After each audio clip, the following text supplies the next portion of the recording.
Conseil des ministres olu baaraw timɛla an ka jamana kɔnɔ mun bɛ tali kɛ arabadon n'o bɛnna avril kalo tile 17 ma san 2024 jamana ɲɛmaa n'o bɛ tali kɛ colonel Asimi Goyita la a tun bɛ ale ka ɲɛmaaya hukumu kɔnɔna la baaraw bɛɛ lajɛlen kɛla kulubakaw fɛ yen nɔ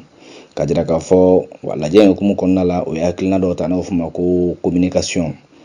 mun bɛ tali kɛ an ka ministre d'État la administration territoriale au ministre a ye kunnafoni kɛ ka ɲɛsin conseil des ministres ma a y'a jira k'a fɔ jɛkulu min bɛ tali kɛ association la n'o fɔ ma ko coordination des organisations de l'appel du 20 février 2023 pour sauver le Mali ko o kɔni o cila ka bɔ yen nɔ hakilina ta la k'i b'a ye k'a fɔ parti politique ka taa se jɛkulu ma fɛn fɛn bɛ yen nɔ ni olu kɔni ka hakilina bɛ tali kɛ na n'o bilala sen kan don tɛmɛn'o la sariya sen fɛ n'a fɔ ma ko loi numéro 05047 ni ale bolo bilala o kalo tile 18 san 2005 ni a bɛ kuma charte des partis politiques fana kan k'i b'a ye k'a fɔ ale ni sariya sen min bɛ kuma numéro 038 ni ale bolo bilala o kalo tile 5 san 2004 ko o kɔni yɛlɛmala ka sanga jɛkulu ninnu ma kɛrɛnkɛrɛnya la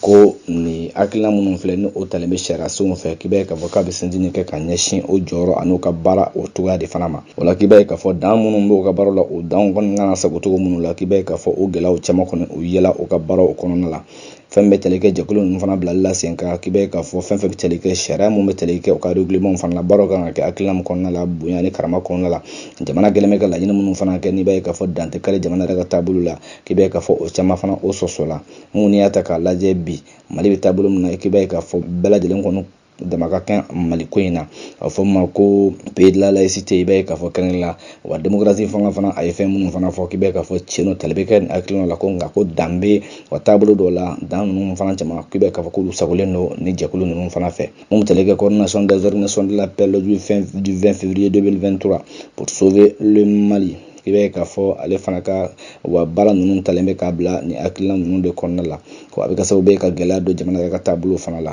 Mali ka se ka to a dama la dangana kɛrɛ Mali ka yɔrɔ si la ale Mali ka taabolo la nin bɛɛ lajɛlen kɔlɔsiliw kɔfɛ k'i b'a ye k'a fɔ ni jɛkulu tali kɛ association la coordination des organisations de l'appel du 20 février 2023 pour sauver le Mali ko ale kɔni cila ka bɔ yen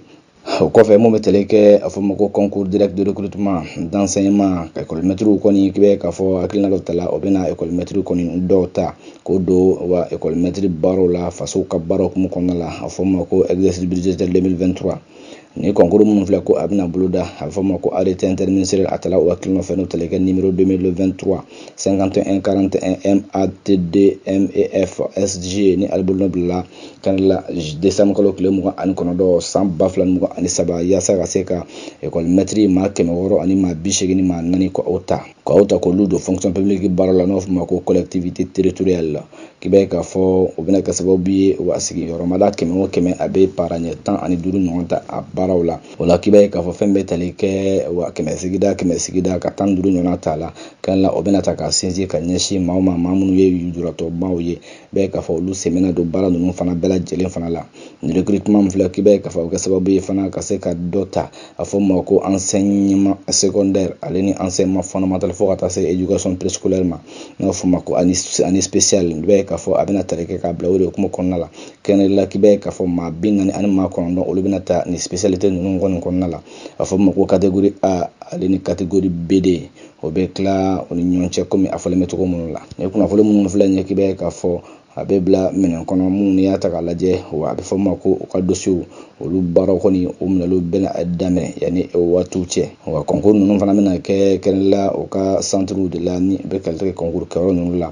o bɛ kɛ sababu ye ka kunnafoni di maaw ma don nataw la o kɔfɛ mun bɛ tali kɛ an ka ministre de la refondation de l'État i b'a ye k'a fɔ ale ni mun bɛ baaraw kɔni timɛ senna tagamaw kɔni kɛ institution ni ɲɔgɔn cɛ a ye kunnafoni di kɛ ka ɲɛsin conseil des ministres ma mun n'i y'a ta k'a lajɛ fɔ ma ko session ordinaire d'avril conseil national de transition CNT olu ka baaraw daminɛw olu baaraw kɔni daminɛ la a fɔ ma ko wa avril kalo kɔnɔna la wa session ordinaire o baaraw kɔni daminɛ la mun ni a daminɛ la avril kalo tile 8 san 2024 ka jira k'a fɔ ni baara ninnu bɛɛ lajɛlen kɛla jamana ɲɛmaa ka hukumu kɔnɔna la a ka ka jira k'a fɔ ni baara ninnu bɛɛ lajɛlen kɔni a kun bilalen bɛ wa conseil national de transition o ɲɛmaa ale ka wa bonya minɛn kɔnɔna la o kɔfɛ jamana premier ministre ka taa se gouvernement maa caman wɛrɛ ma olu tun bɛ a kɛnɛ kan baara ninnu bɛɛ lajɛlen kɔni kɛla bonya ni karama kɔnɔna la wa mun bɛ tali kɛ Mali yɛrɛ dɛmɛ jamana wɛrɛ la fo ka taa se a ka partenaire n'a ka accord diplomatique maa wɛrɛw ma olu tun bɛ kɛnɛ in fana kan kebe ka fɔ mun bɛ tali kɛ conseil national de transition o kan ni baara minnu kɔni daminɛlen filɛ a bɛna kɛ sababu ye o bɛ projet de loi ani proposition de loi i bɛ ka fɔ hakilina caman bɛ yen nɔ o bɛ na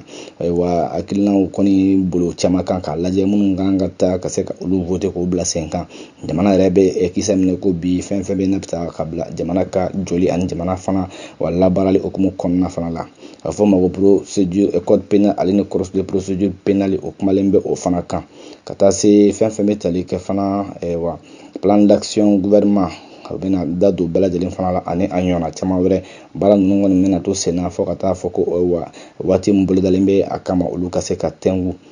o kɔfɛ mun bɛ tali kɛ an ka ministre de la réconciliation nationale la paix ani cohésion nationale ale ye kunnafonidi kɛ ka ɲɛsin conseil des ministres ma mun ni b'a ye k'a fɔ fɛn bɛ tali kɛ accord pour la paix réconciliation ni ale baaraw tɛmɛla wa algékaw fɛ yen nɔ i bɛ k'a fɔ o baaraw joli k'i bɛ k'a fɔ kɔlɔsiliw caman fana kɛla communiqué mun y'a ta k'a lajɛ ni o bɛ tali kɛ communiqué numéro 65 ani ale bolonɔ bilala janvier kalo tile 25 san 2024 a ye kɔlɔsili dɔw fana kɛ mun bɛ tali kɛ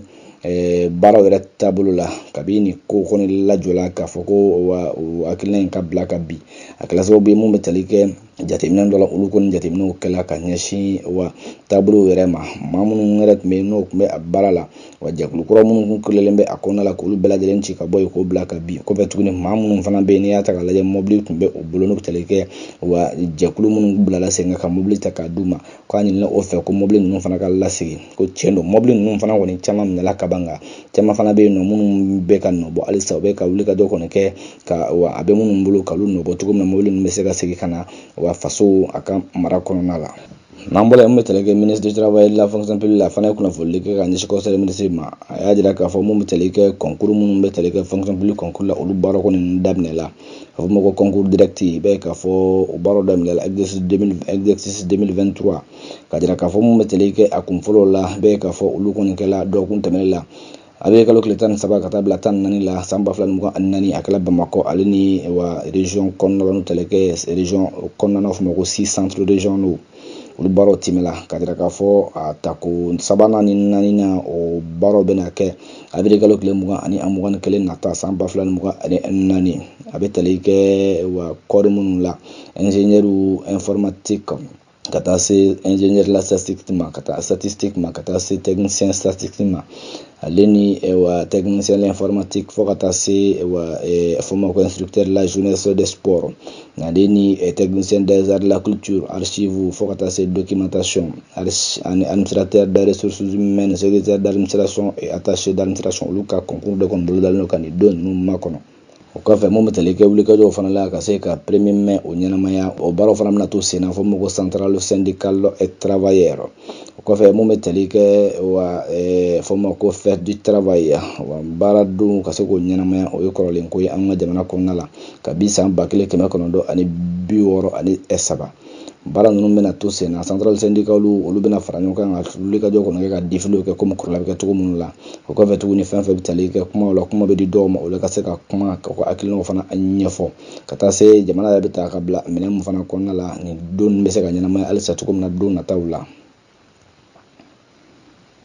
ka bɔ yen nɔ mun bɛ tali kɛ an ka ministre la n'a fɔ ma ko ministre des Maliens établi à l'extérieur malien minnu sigilen bɛ jamana kɔ kan ni intégration africaine a ye kunnafonidi kɛ ka ɲɛsin conseil des ministres ma mun bɛ tali kɛ gɛlɛyaw la gɛlɛya minnu bɛ ta ka ɲɛsin wa malien minnu bɛ jamana wɛrɛw la olu ka bɔ yen ka na u ka faso jamana kɔnɔna la wa gɛlɛya minnu bɛ o baaraw la ka jira k'a fɔ Mali yɛrɛ o ye bolokɔni taamasiyɛn sabula ale ye jamana ye diɲɛ kɔnɔ jamana min ɲɔgɔnna tɛ yen nɔ mun bɛ i ba don wa maaw ka ko la n'u tali kɛ a ka jamanadenw ka ko la jamana kɔ kan ka jira k'a fɔ mun bɛ tali kɛ wulikajɔ fana la kɛrɛnkɛrɛnnen la ka daminɛ janvier kalo tile kelen ka taa bila avril kalo tile 11 na san 2024 ko Mali gouvernement ye wulikajɔ fana kɛ maa 3,200 ni maa 9 olu kɔni ye maa ye minnu seginna ka na jamana kɔnɔna la ni faso ye wulikajɔ kɛ ka se ka kɔkɔrɔma dɔ kɛ ka ɲɛsin olu fana ma o de hukumu kɔnɔna la kɔlɔsiliw la k'i bɛ k'a fɔ ko wa gɛlɛya caman kɔni bɛ o ka baaraw ale ni o naruw fana la o senfɛ jamana gouvernement fana ye fɛɛrɛ kuraw ta ka bila sen kan cogo min na o jamana minnu la n'u bɛ tali kɛ maaw bɛ jamana minnu na jamana kɔfɛ olu bɛ se ka wulikajɔ fana kɛ ka ba don la cogo minnu la baaraw ka se ka nɔgɔya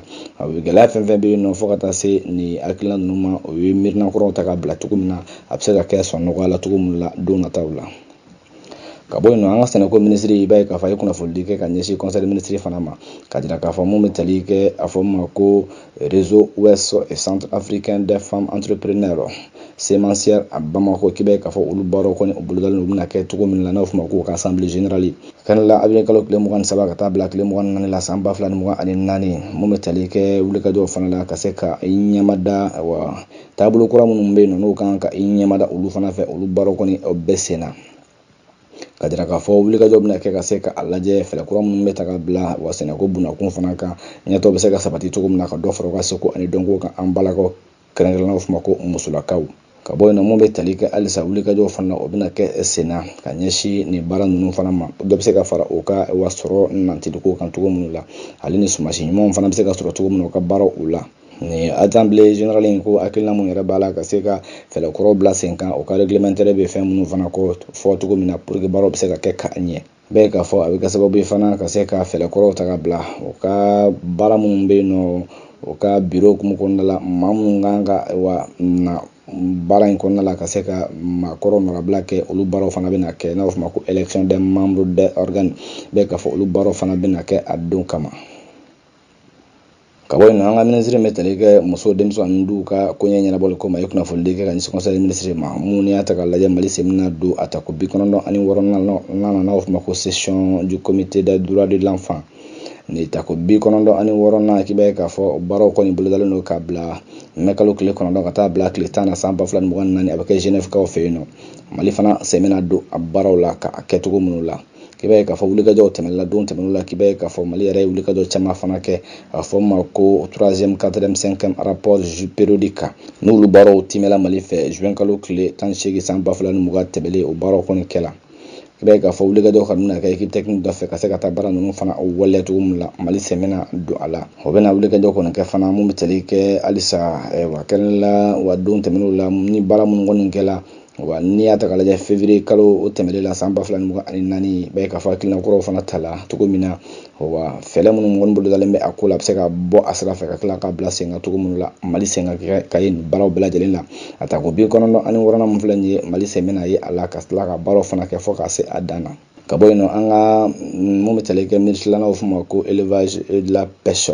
bagan mara ani mɔni o minisiri ye kunnafonidi kɛ ka ɲɛsin conseil minisiri fana ma mun bɛ tali kɛ mali la a sɛmɛna don a ta ko 29 na n'a fɔ ma ko 29e édition salon international agri show baaraw bɛna kɛ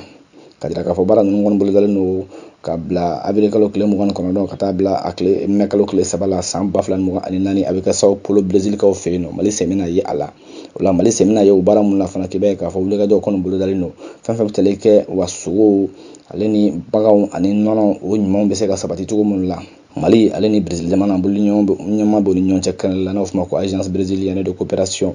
ale ni université fédérale de l'Avrasie u ka baaraw bɛna kɛ ka se ka dɔ fara halisa wa sɔrɔ bunakun kan ani bololi ɲɔgɔn okumu kɔnɔna la ka bɔ yen nɔ an ka minisiri min ka baara ɲɛsin kɛnɛya ko ma ale ni wa ɲɔgɔn dɛmɛ a ye kunnafonidi kɛ ka ɲɛsin banako kibaruyaw ma an ka jamana kɔnɔna la mun bɛ tali kɛ bana la n'a fɔ ma ko coronavirus ko a yela k'a fɔ wa ni dɔkun ta ko banabaatɔ kɔni dɔ ma fara banabaatɔw kan n'i y'a ta k'a lajɛ ka sanga dɔkun tɛmɛnen ta ma ka bɔ yen nɔ mun bɛ tali kɛ bana la n'a fɔ ma ko dengue bana ko a yela k'a fɔ ko nin dɔkun ta fana ko o dɔgɔyala kosɛbɛ ka tɛmɛ dɔkun tɛmɛnen ta ka banabaatɔw la jamana ɲɛmaa a bɛ ka wele bila mɔgɔw ka se k'aw janto fɛɛrɛw la fɛɛrɛ min bɛ kɛ sababu ye ka anw bɛɛ lajɛlen tanga bana in ma Bamako avril kalo tile 17 san 2024 secrétaire général du gouvernement Birama Kulibali ale bolo n'a bɛ sɛbɛnw la